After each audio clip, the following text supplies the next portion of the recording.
araw bagong Pilipinas, narito ang Police News Express sa oras na ito.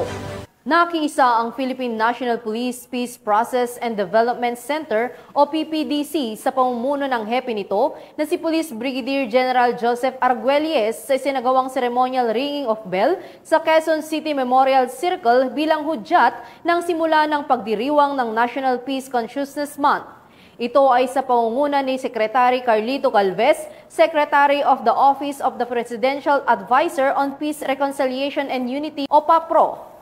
Ipinagdiriwang tuwing buwan ng Setyembre ang National Peace Consciousness Month sa bansa na nagsimula noong 2004 alinsunod sa Proclamation No. 675.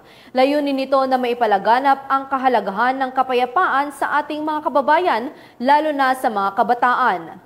Ang PPDC ang nangungunang opisina ng PNP na nagtataguyod ng mga programa at aktibidad para maipalaganap ang kamalayan ng publiko hinggil sa selebrasyong ito. Nabuo ang naturang opisina noong 2014 bilang suporta sa Office of the Presidential Advisor on Peace, Reconciliation and Unity.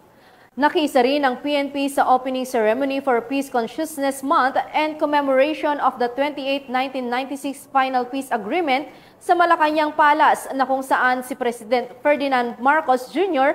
ang mismong nanguna sa naturang aktibidad. Marami tayong mga coordinations na ginagawa. Sa katunayan, ngayong September 17, magkakaroon ng kapistahan. It's a small event sa Trinoma magaganapin that will run for 3 days. Hanggang September 19, 2024 ito.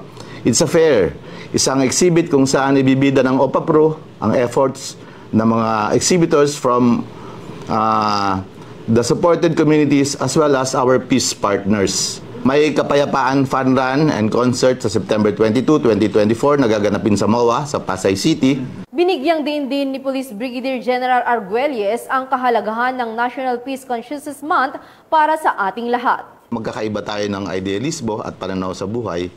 Lagi nating tatandaan ang pagrespeto sa mga idealismo o sa idea ng ibang tao upang patuloy pa rin na ang kapayapaan ay maipalaganap natin sa ating komunidad at ma-attain natin yung progreso at kaunlaran na lahat ay hangad natin para sa bayan natin. Ngayong buwan ng kapayapaan, ang Philippine National Police, ang inyong Philippine National Police ay kaisa ninyo bilang mga tunay na tagapamayapa, mga tagapag-ingat ng kaligtasan at tagataguyod ng patas na katarungan. So, for everyone, let's give peace a chance. At para sa iba pang napapanahong balitang pampulisya, laging tumutok sa Police News Network. Alagad ng batas, tagataguyod ng balitang pulis. Ako po si Police Corporal Maria Elena de los Santos, nagbabalita para sa Police News Express.